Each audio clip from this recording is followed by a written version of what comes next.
Hello, this is Cam Pipes from 3 Inches of Blood, and you're watching Richard Metal Fan. Hey, what's up, guys? Episode 274 of Richard Metal Fan Interviews, calling from Zoom, and I'm here with Cam Pipes from the almighty 3 Inches of. How you doing today, Cam? I'm doing very well, thank you. Thanks for having me. Anytime, man, anytime. So basically, the format of the show is I want to talk about like your musical history and do a rundown of your discography, but take me back to young Cam Pipes. So, kind of growing up in Vancouver, Canada, what were the first bands that got you into metal and what made you want to be a vocalist?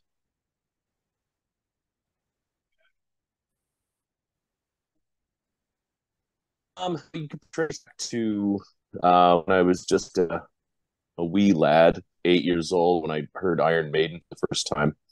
Um, a buddy on my street growing up used to come over to my house with some rock and metal tapes that he had, and I think it was Iron Maiden Power Slave that kind of first really grabbed me, like seeing the cover and then hearing Dixon's voice to kind of to another round, like little 8 year old brain, brain comprehend it. But yeah, I think that's probably where it started.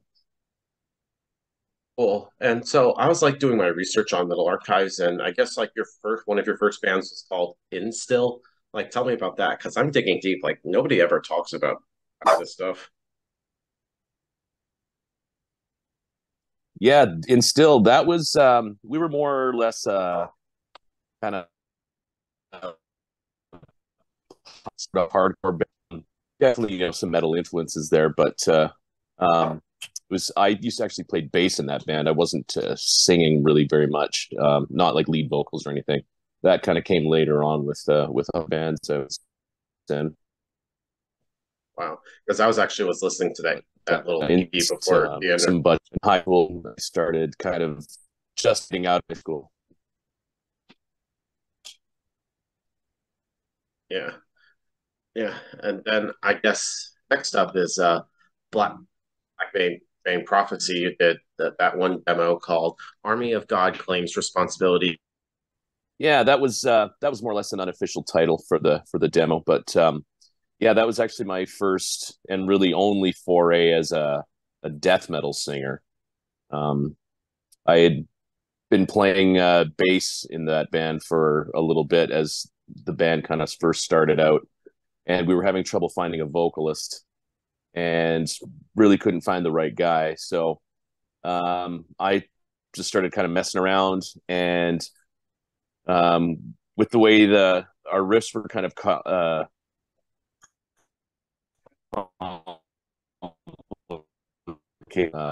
skill, we ended up just getting a different bass player. Then I took over on vocals, and I don't know what I would be pull off death metal vocals. It's I was probably not doing it technically correct in terms of being able to sustain it long term. So Sure. I moved on to a different vocal style later on eventually. Yeah, I always curious to hear you do the death growls. Like, is there any like recordings like online or something? I tried to, I can't really find anything. Yeah, probably not. I mean, I still have the original recordings of that Black Vein Prophecy demo. I have it on a DAT tape somewhere, and actually was talking to an old friend who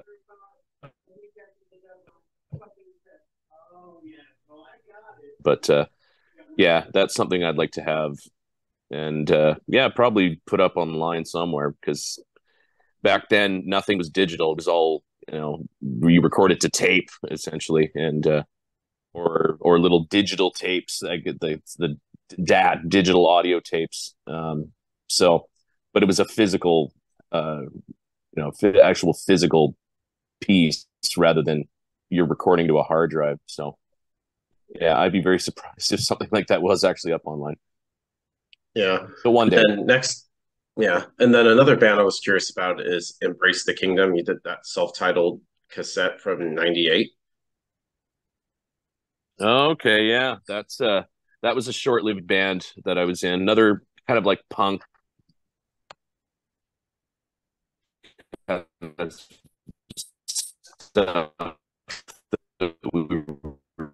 John.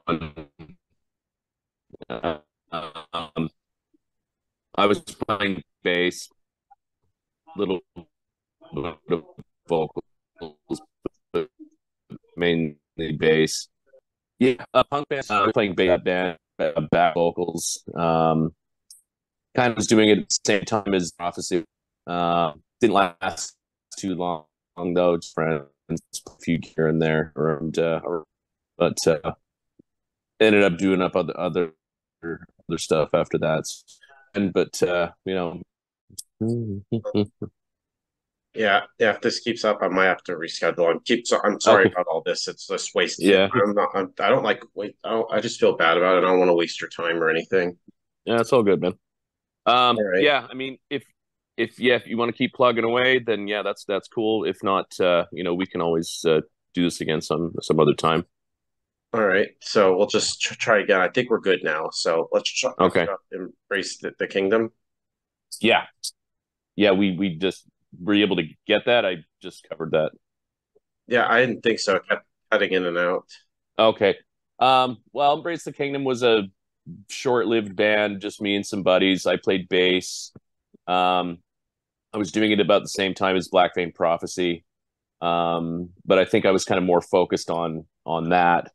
Um, Probably because I was really into getting into the singing, and my bass skills were kind of, you know, good enough for like a little punk band, but that's probably about it. Um, I sort of me and the guys from that band sort of eventually just went on, did other things, but I still have a demo tape of that kicking around somewhere, I think. Yeah. And then I think your last band before you joined up with 3 Inches of Blood was All Father. You did like two demos from Wrath of the Bloodthirsty and the self-titled one. Tell me about that. Yeah, that's me again. I was playing bass. I did some vocals here and there, but there were a couple of spots on the Black Vein Prophecy, or no, sorry, the first All Father demo where I kind of tried doing some like falsetto vocals because we wanted to kind of throw in some kind of like King Diamondy sort of vibe into a certain part in of a song. So like that was actually my first recorded bit where I actually did some falsetto vocals, and then that band kind of split up, or well, no, sorry, I should say they actually kicked me out of the band. Oh, Funny enough, really? yeah. And Justin Hagberg, who plays guitar in 3 Inches of Blood, he was kind of the main guy in All Father. So um, it was an odd, awkward time, and it's never fun being kicked out of a band. It was kind of a shitty feeling, but it is what it is. I think they made the right choice because my bass skills were definitely not up to where they needed to be with that band as they were progressing. So um, they made the right decision. And hey, we went our separate ways, and Justin and I eventually kind of came full circle, and when I got him to join my band, so that it was kind of an interesting kind of turn of events years later. Yeah. And in terms of like originally also playing bass, is there like any differences like creatively like playing bass versus like being like a singing frontman? Yeah, I think because I didn't really write music playing bass. It was more or less I kind of picked it up because I was at a buddy played guitar and we wanted to start a band together, and I was like, oh man, I want to learn guitar now. And he said, well, you should learn bass because we're gonna need a bass player if we're gonna start a band. So and bass is you know going to be a lot easier to learn in a shorter amount of time than it would for guitar. So I started playing bass, and kind of we did a lot of covers when I was in my first kind of early punk bands, and but I didn't really write a whole lot. Um, Whereas now that I'm focused all on singing, um, I write mainly the lyrics, but sometimes melodies will kind of jump out here and there, and I kind of I get I think overall creatively I'm kind of more engaged as a vocalist when it comes to the songwriting process than I was as a bass player, where I just kind of be like, okay, now I'll just kind of play the root notes of what the guitar player's playing. Um, so I Yeah. guess I'm doing a lot more creatively as a singer than I was as a bass player. Yeah. And did you like find like you're expressing yourself like differently creatively, like playing bass versus like singing? Um, Much different as a singer, I think, because I'm kind of the front man. I'm kind of right out there. I think performance wise, I was doing a lot more, whereas bass player is kind of more just kind of standing in the back. Um, as a not all bass players are like that, but it was more something I kind of had to focus on. This is like staring at my bass, and then every once in a while I'd have to look up to my backup vocal mic and try and sing and play bass at the same time, which was a challenge. But now if I'm just singing, so I can focus all on that. All right. And then you ended up joining Three Inches of Blood in 2001, the band formed in 99. So how did you end up joining a band? I was friends with all those guys. They were playing around town, and my best friend was roommates with the bass player, and he kind of put it in their ear, like, "Hey, you should get Cam to join your band." Like, and he'd been saying that to me, and I was like, "Well, they already have a singer," and he wasn't doing like falsetto vocals. He was doing the more kind of screamy, growly stuff. Um, but they actually approached me and asked if I wanted to contribute to their demo, so I did, and then did a song. And they said, "Oh, do you want to add vocals on the rest of it?" And they liked it, so they asked me to join the band full time. And so that's Yeah. when I And I now moved. That's when I moved from Victoria to Vancouver, and cool. the And that rest is was like history, I guess. that first little EP, Sect of the White Worm. So what was that recorded process like, being that was like the first release of Green? Well, they were already finished recording it and were ready to kind of put it out before they asked me to uh, put some vocals on it. So I actually did it all at my buddy's apartment, and he'd been messing around with recording stuff and getting into film editing, and so he was kind of learning his craft. He now works as like a recording engineer and producer, and he's got his own in-house studio in his home. So um, humble beginnings on both ends, both for him and myself. But I just recorded in his apartment. I'm sure his neighbors didn't really like it, but I just kind of he set up a mic and we just kind of did it really DIY style, like not super fancy gear or anything. But it's a demo, so I think that's the point. Awesome. So, and then you started playing locally around Vancouver and stuff, and then you got signed to, I believe, your first label, Minion Music. So, how did they find Three Inches of Blood? Well, Minion Music was actually our own label that we created Oh, to really? put out to help kind of co-release our first record, because we put out Battle Cry under Winter Sun. We financed it ourselves, and then we had a friend who had a record store, and he started a label um, section of the record store, and we sort of co-released it with him. He had it like kind of manufactured, and like we started distributing it that way. But we said, hey, let's throw our own label name on there, and so we just called it Minion Music. It was some minor thing, nothing official, just so that it would say released by this instead of saying released by 3 Inches of Blood. Yeah. And so, tell me about making Battle Cry Under a Winter Sun. I thought this is a very underrated metal debut album. So, what was sort of like the thought process going into making the debut full length Three Inches of Blood album? Well, we were practicing relentlessly, like several times a week in a tiny little room. And, we gradually just kind of built up our repertoire of songs. And it was, the first time for them jamming really seriously and writing with me on vocals. So I think we were all just really stoked on playing, and we were doing a lot of shows. So we're staying busy. I was new to Vancouver, so it was really exciting for me moving to a bigger city. And eventually, we just had enough songs where we went to our buddy Jesse, who had this little studio that he was sharing.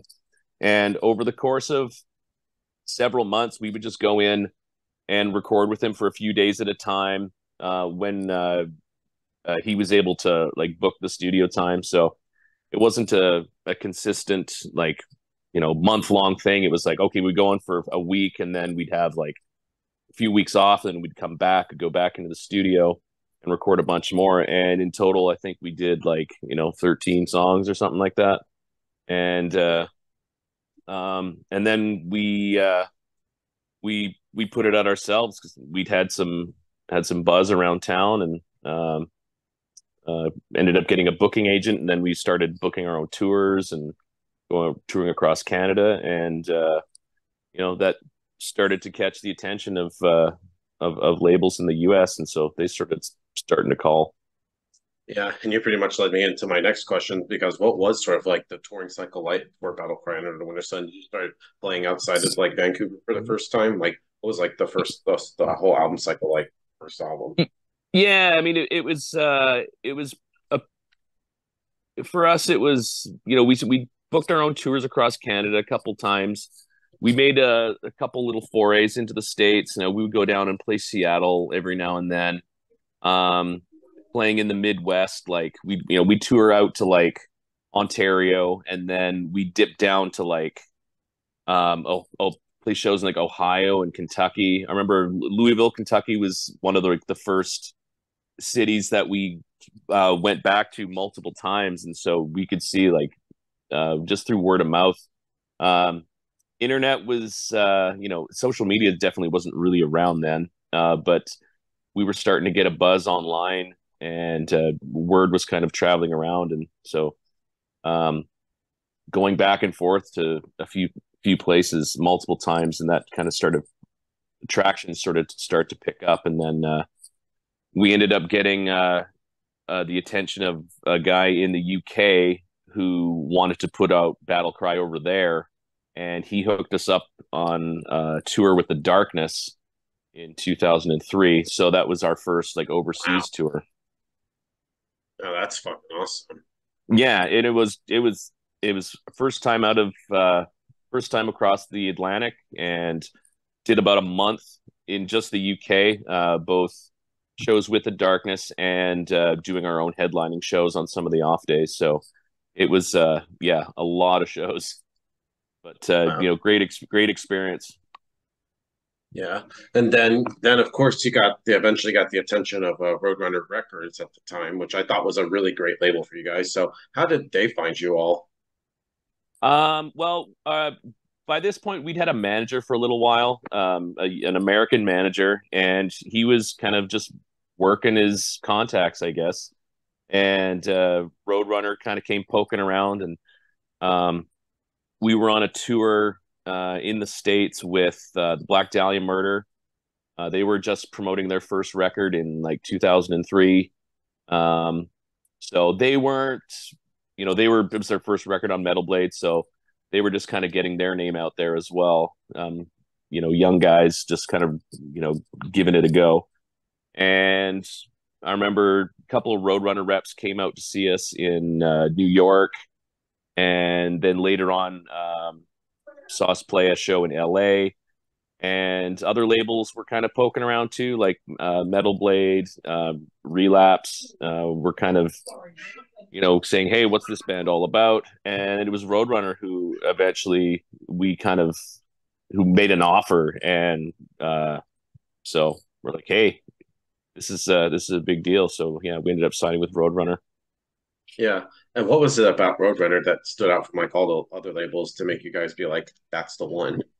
I at the time, I think the what really kind of sealed it for us was they offered us a really long term deal. Like they were offered us like 6 record deal, which obviously didn't turn out. Doing 6 records with them, but Metal Blade had offered like 2-3 album deal, but Roadrunner, like they had that reputation of being big metal label. Had that reputation, so we're like, wow, this would be pretty cool to be on Roadrunner Records. So um, we looked at that 6 record deal. We're like, okay, yeah, let's do it. We got a long term future here. Um, you know, things change over time though, and we only end up doing two records, and I think both us and them were kind of glad to be finished with a relationship by the time it was. But it did good things for us being on that label. It gave us some opportunities to go places and to kind of further our career. Yeah, and then next album is Advance and Vanquish, which is pretty much like the that pretty much everybody expects to on, because usually with the debut full length album, you have like your entire life to write, and there's a lot of hype with the album. When it came to making Advance and Vanquish, did you felt pressure to follow up Battle Cry and a Winter Sun?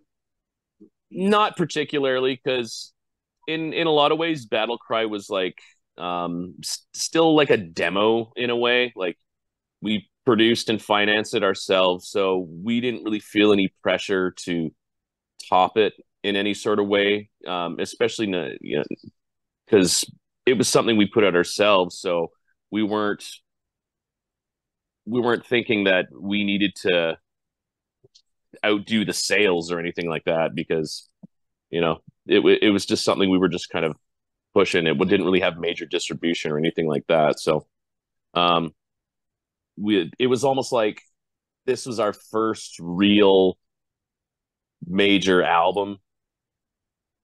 Battle Cry's a full length, definitely, and it is our first album, but this was kind of what was going to introduce us to a broader audience, was Advance and Vanquish. Yeah, and it's hard to believe that this year does mark the 20-year anniversary of this album. Like I was in fourth grade when this album dropped. So how do you feel about this album now, 20 years later? Well, I'm very very proud of it. There's a lot of hard work went into that. It was a tumultuous time uh, recording it, and then the time between recording it and actually releasing it and then touring for it. A lot of changes happened.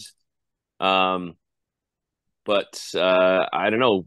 The lot of us who kind of were making a go of it we were too driven by how far we kind of come unexpectedly with this band. We never expected it to go this far, but we were at the point like we want to keep this going. So despite any like setbacks, we're gonna make it happen.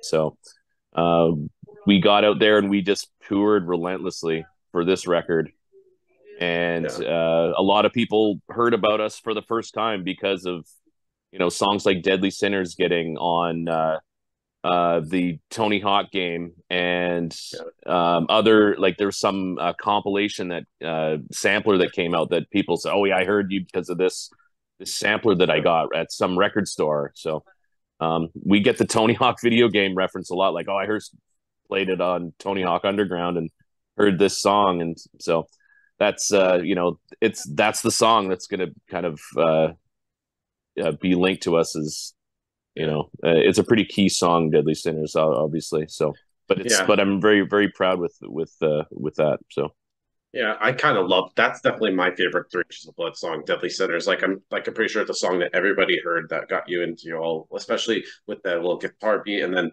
like you and Jamie's on the vocals. Just like I feel like everything about that song is just amazing.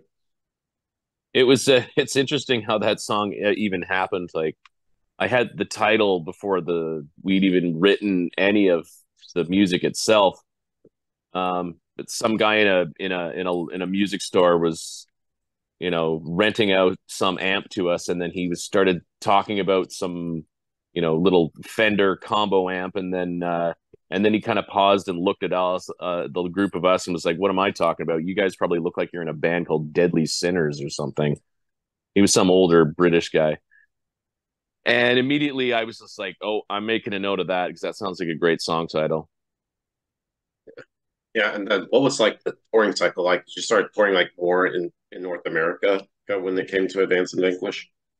Yeah, we toured all over the place, all across the U.S. and Canada. We went to Europe for the first time, like mainland Europe for the first time when we are touring that record. So Roadrunner really made a big push for some of the younger bands that they were signing that time. So we ended up doing Yeah. tours with other Roadrunner bands that were kind of getting their name out there, and so that album's touring cycle just took us to even more places that we'd never been to before. So That Yeah. was pretty awesome.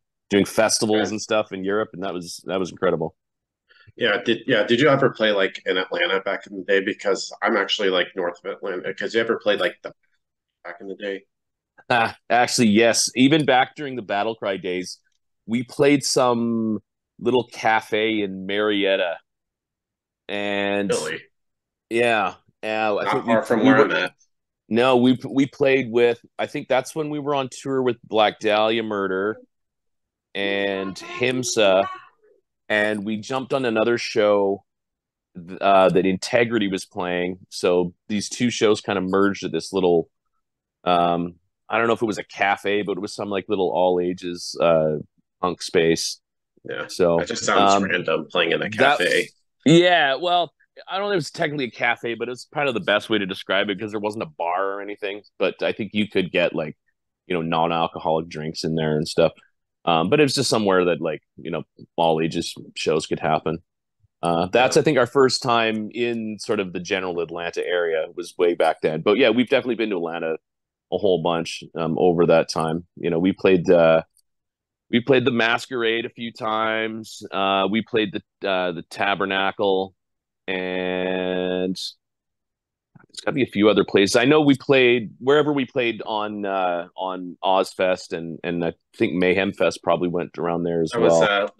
Liquid Amphitheater. Well, now they changed the name to Solaris because with different sponsors they always change like Yeah, their names. ex- exactly. There's some place in Florida called the 1-800 Ask Gary Amphitheater.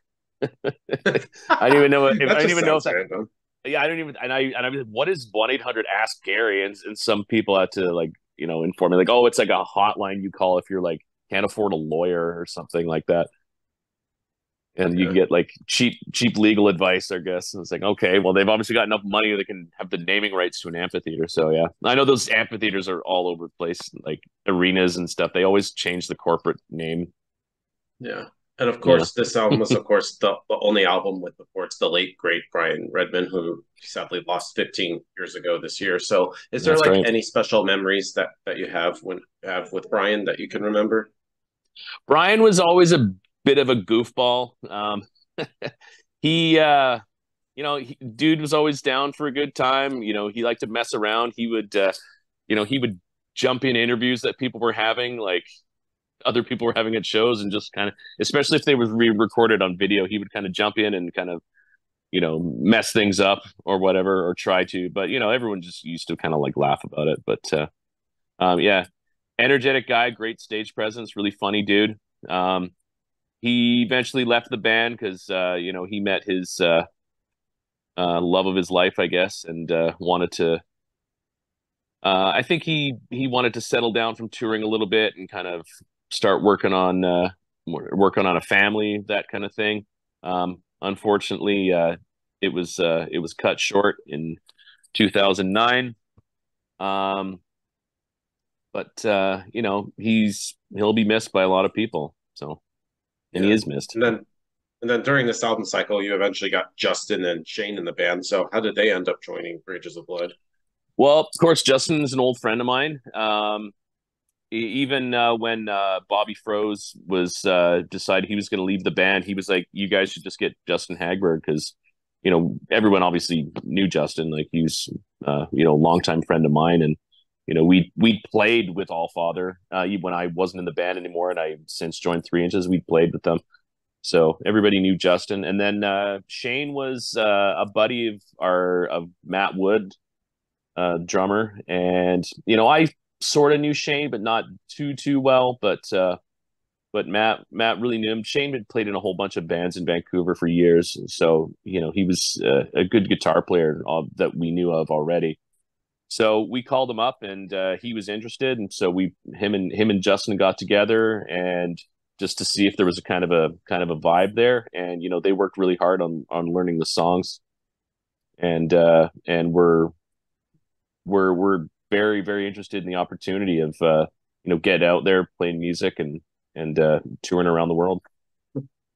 Yeah, and then you started touring a little bit, and then of course eventually you got a new rhythm section. You got Nick and Alexi on Fire Up the Blade. So how did they end up joining? Well, as I mentioned before, Brian decided he wanted to leave the band, kind of domesticate a little bit. Matt, he was kind of growing weary of touring.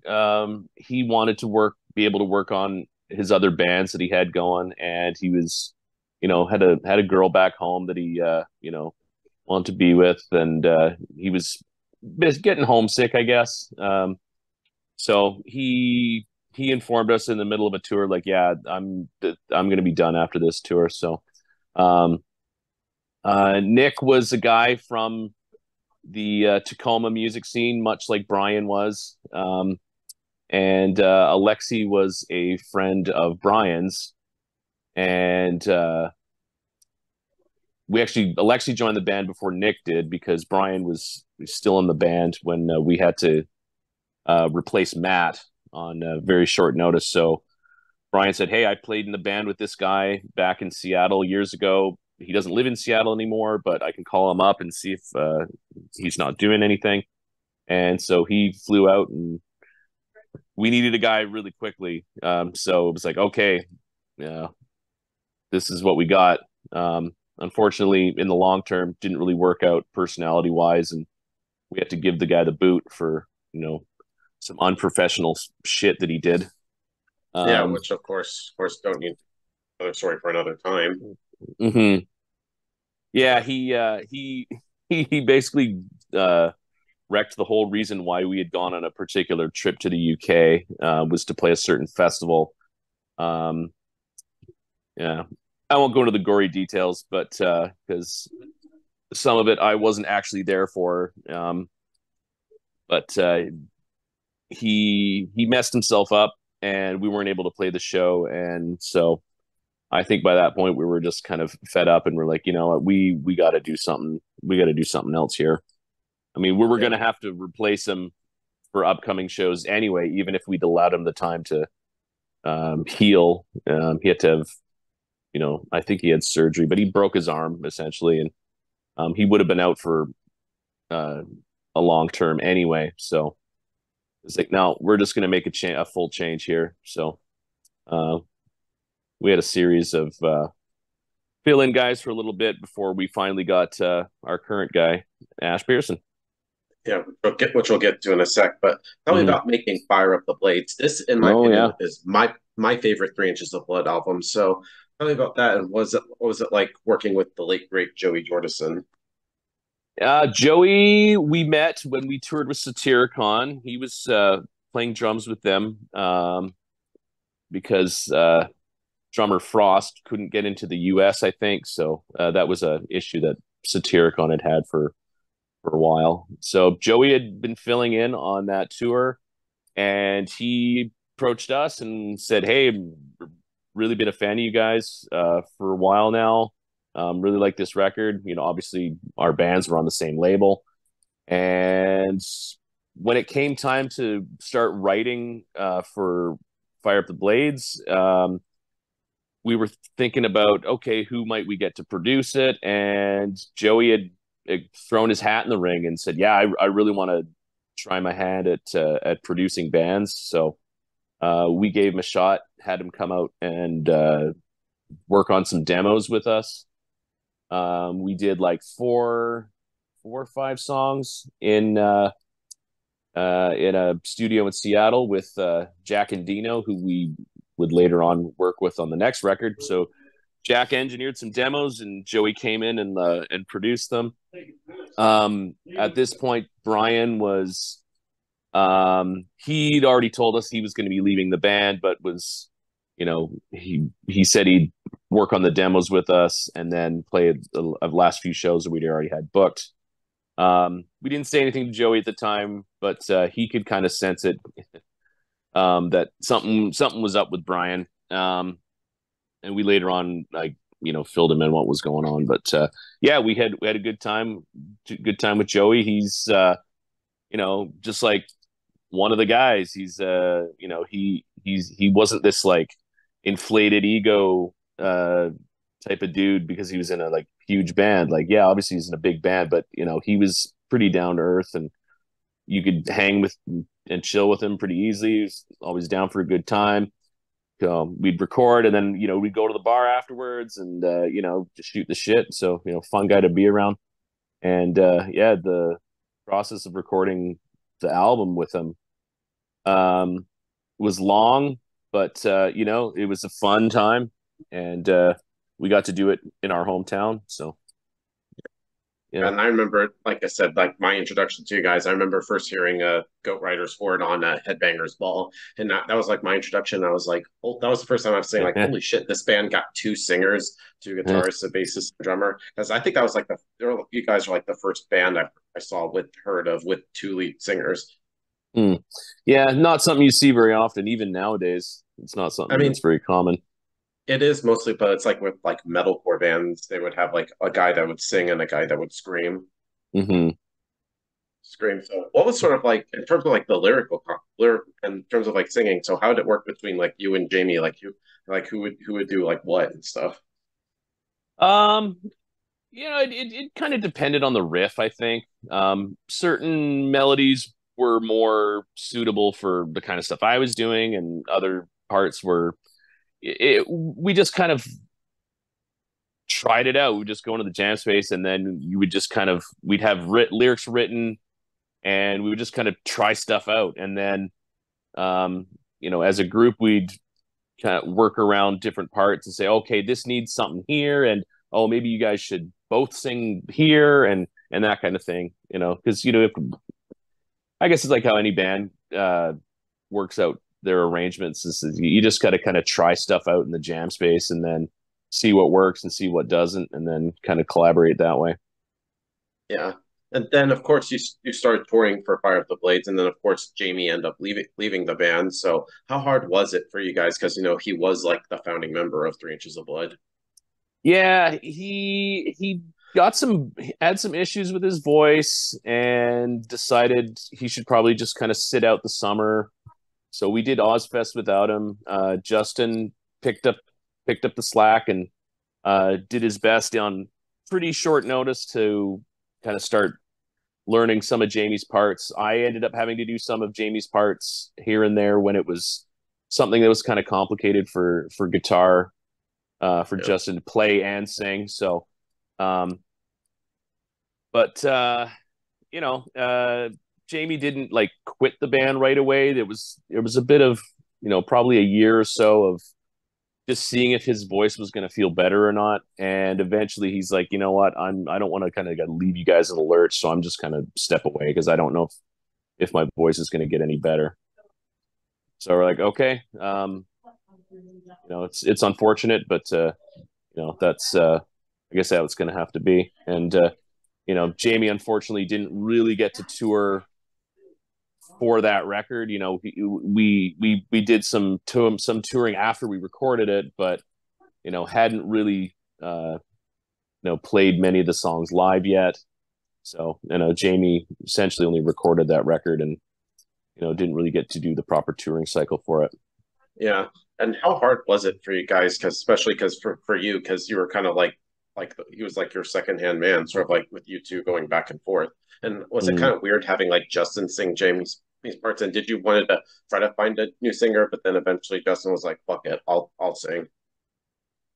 Yeah, we briefly entertained the idea of getting another singer, but we also thought that Justin was doing a great job as it was. So he was fine with continuing on that, doing it that way.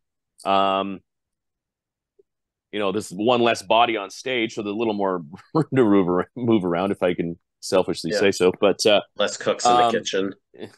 exactly, yeah, that term came up a lot, not just in terms of being on stage, but um, it's a term that gets thrown around quite a bit. But Jamie remained very supportive, though. He would come and see us play when Vancouver, um, he was there the first day of Ozfest, and he came and saw us.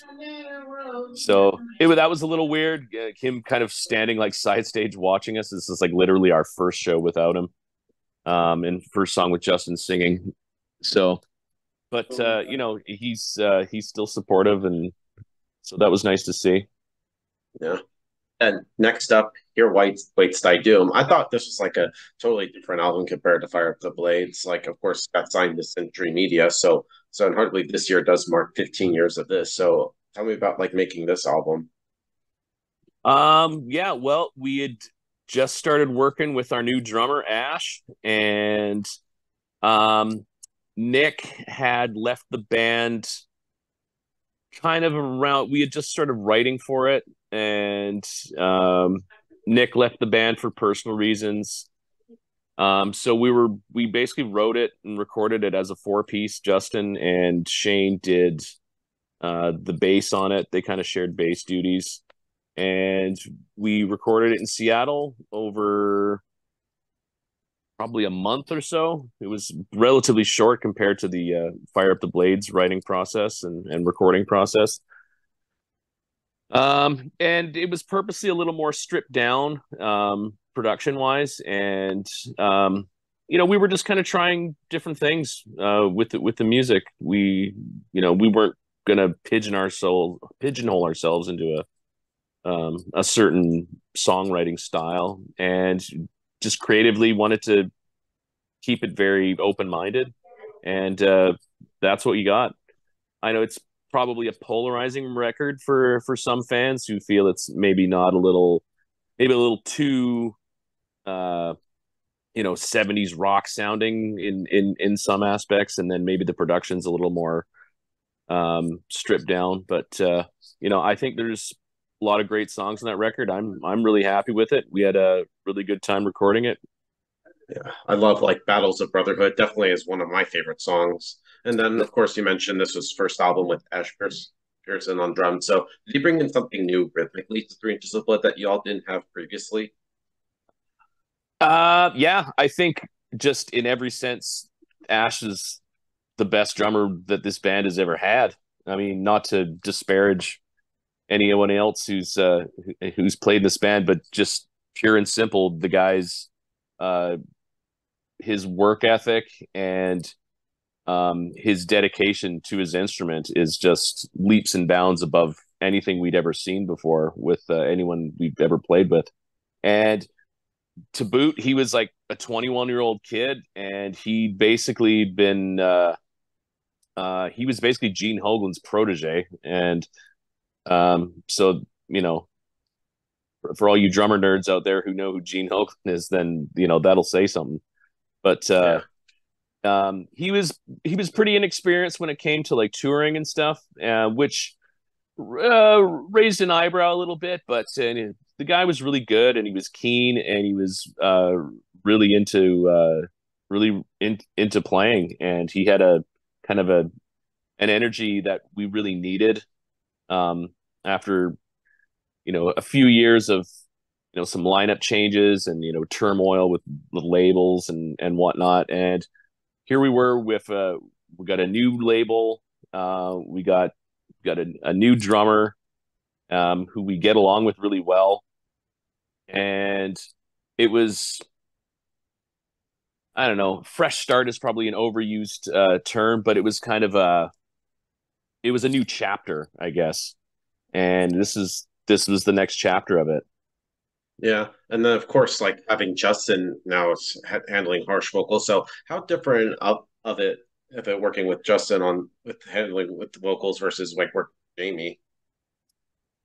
Um, I think I took a little more in charge of doing a good majority of the lyric writing, like more or less like 90% or more of the lyrics. Justin and I obviously worked together on figuring out parts and if he was gonna, use some of my lyrics in certain parts, but he obviously wrote some of his own stuff too. Um, but overall, I it was kind of more. I kind of just took the reins and did a good bulk of the lyric writing, whereas before, like Jamie and I kind of did 50-50, or at least wrote our own stuff. our own vocal parts, but you know, there was still a lot of, you know, sharing of the credit there, which Yeah. you know, I mean, full credit to Justin for he was involved and wanted to be there, but he was also writing guitar, and that was more of his focus on when it came to actually building the song. And then when it came to time to like figuring out the vocal arrangements, then it was like him and I would go, okay, this is what I'm doing here. Chorus, build this, et cetera, bridge, verse, and so on and so forth. So Yeah. not a difficult process, but you know, Justin had been singing now for, you know, almost a couple years, and so it's not like he was just suddenly coming into, you know, being a vocalist in the band as well. So um, you know, it wasn't a difficult transition, I don't think. All right. And then, of course, your last album, Long Live Heavy Metal. I thought this was a really great album. So, what was it like going from Here Waits Thy Doom to this? I think it was more of a continuation of what we were doing stylistically, and just how we approach writing the music. Um, you know, I think we were feeling pretty stable by this point. You know, the same guys. Um, we were still more or less working as a four piece, but then Yeah. would bring in. We had a buddy of ours named Steve Erickson, who, since we started touring for Here Waits Thy Doom, was playing bass with us live, and did so for a couple of years. He eventually wanted to, you know, work on other projects, so he left, and then by that point we were like, okay, we're ready to start writing a new record. So Yeah. um, we did a couple tours with where we needed somebody to fill in, But you but got Byron. yeah, we got Byron. Byron had been managing us for a little bit, and then after we recorded, he asked if we wanted him to join the band. Byron had actually filled in on a tour. We did a handful of dates with Slipknot, kind of right around the time we had just started recording Here Waits Thy Doom. So we didn't have a bass player, but we couldn't turn up the opportunity to play some bigger shows in the States with them. So um, we flew out and did a few shows, and Byron played bass with us then. And then a few years later, you know, he joins the band as an actual member. So interesting Yeah. how some of those things work out. Yeah. Then you started touring for a couple of years. And then, of course, in 2015, the band announced that they were breaking up. So, how hard was it to like end 3 Inches of Blood? It was difficult, but for a couple years, or at least a year or so, things had sort of been stagnating for us in the music industry in general. Um, the opportunities were kind of getting fewer, and or the opportunities that were presenting themselves were just not as, you know, to us they just weren't appealing. Whether it be the, you know, how much they want to pay us to play, you know, second to four on a tour with bands that we weren't really, you know, that interested in touring with anyway.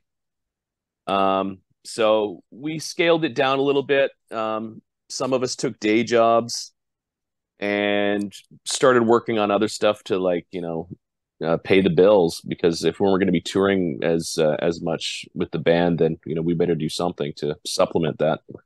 Um, then by the kind of fall or early winter of 2013, we kind of took stock of where we were at with this band. We're like, you know, some of the guys had been wanting to take a break for a little bit, or we discussed the idea like, hey, what if we took a break for a little bit, and then, you know, kind of reassessed after a little while, but like took a serious break from touring, whether it be for, you know, 6 months, a year, or what have you. So um, that discussion came up again. We ended up taking a break for a year. Um, Still, you know, listen to you know, show opportunities, and did end up doing a couple of fly-in gigs, where we just did a weekend show in like Calgary and one in Edmonton. And but more or less we were still like on a break, and weren't writing, weren't really practicing anything like that. So after a year, we kind of got together again and talked about it. And overall, there wasn't really a feeling of wanting to get back at it again. And in fact, a couple of guys wanted to just put the band to rest for good. Yeah. Which, kind of really hit me pretty hard. And it took me a long time to kind of come to terms with the fact that the band was going to be done. But we almost didn't do the final shows. There was some hesitation among some people, but eventually, as we talked about a little more, like, why don't we just have a final like Vancouver show? Because we hadn't played in Vancouver in a few years by this point. So said, let's Yeah. do a final show in Vancouver, just a final hurrah, just so that we can say our last show was in Vancouver, and you kind of went out with a bang. And we called up Nick Cates and said, hey man, like, we're going to be doing these final shows. Do you want to do it one last time? And you know, for a few years now, we had kind of there was a bit of an acrimonious relationship with Nick when he first left the band in '09, and we had became friends again, and everything was all good. So he felt like the guy to call to play bass for the final shows. So, Yeah. and we thought it was just gonna be one. It ended up getting a good response, so we added a second show, and it was a great couple of nights. It was really memorable. And then after that, everyone was still friends, but we kind of just went and did our own thing for a little while. Yeah. And And what were you yeah, doing in the meantime? And during like the breakup, what were you doing in the meantime? um, when I've been in bands before that has suddenly broken up, or I've been kicked out in the one case with Allfather, um, my motivation was to like get back at it, play music again, and try and start a new band, or join a band, and that kind of thing. But I don't know, like, this band was different. Um, I really kind of just sat on the idea of maybe doing another band or playing with some people, and I just sort of took my time. Didn't really do a whole lot. Actually, Justin and Shane and I, we played in a Rush cover band for a little bit, playing a few shows with a bass player buddy of ours. Oh, and Ash, of course, Ash was the drummer, because he's kind of the Rush freak in the band. I mean, we all love Rush, but Ash was, uh, you know, if Rush Yeah. needed to get a replacement for Neil Peart, then Ash would be a guy they should consider. But anyway, I'm joking. That's really, but um, so we did the Rush cover band a little bit. I had gotten together with a couple of friends, and we kind of started writing music, um, writing songs and stuff. We didn't have a drummer yet, but then suddenly COVID happened, and we kind of had to put all that on hold. So I didn't really do anything musically, in terms of like an original band. Kind of started out building it, but then the pandemic and whatnot. So, Yeah. but And then that then brings us to here. yeah, and then of course it was announced like last year that you guys would get back together there. So I'm pretty sure the one question I'm pretty sure everybody's been asking is what made you guys decide to come back? One day, Justin called me up and said, "Hey, I've been writing some new songs. Um, not necessarily like for 3 inches or whatever, but he's like, I've been writing some songs. They're more kind of uh old school metal, and I think I'm getting inspired to write like this again. What do you think of the idea of getting 3 inches of blood back together?" And I said, "Huh, that's interesting. Let's get together in person and talk about it." So we did, and we kind of talked about what if we did this, how would we want to do it? Um, what would be our, wants and goals if we got the band back together. And so him and I talked about it for a couple hours and found that we were pretty much on the same page with how we wanted to approach it. So then we went to Justin or to Shane and Ash and got their thoughts on it. Everyone got together. We kind of just reminisced about stuff, shooting the shit, and then we kind of really talked about it seriously and thought, okay, how would we do this? And we found that everyone was just kind of feeling the same way about it. Like we would do things differently. And we do this on our own terms this time around, because before you kind of sometimes there were feelings of we're touring because we have to, not because we wanted to, because okay, the label wants us to promote the record, we got to get on tour, we got to get on this tour, even if we don't want to do that tour, we got to get out there and we got to go, we got to try and make these people money. And we didn't want to do it that way. We didn't want to play this music because we had to. We were going to play this because we wanted to. And I think that's how we're doing it now. And of course, we called Nick again. And he had kind of dropped hints over the years that we were on hiatus, that if you guys ever wanted to, I'd totally be down to play. And it'd be like, okay, so you making mental note of that. And so called him up and he's like, yeah, I'm down. So let's do it. So Yeah. it was a good long while from when we actually first started talking about it to when we actually started, till we played our first shows again. And probably a good year and a half almost from that first discussion.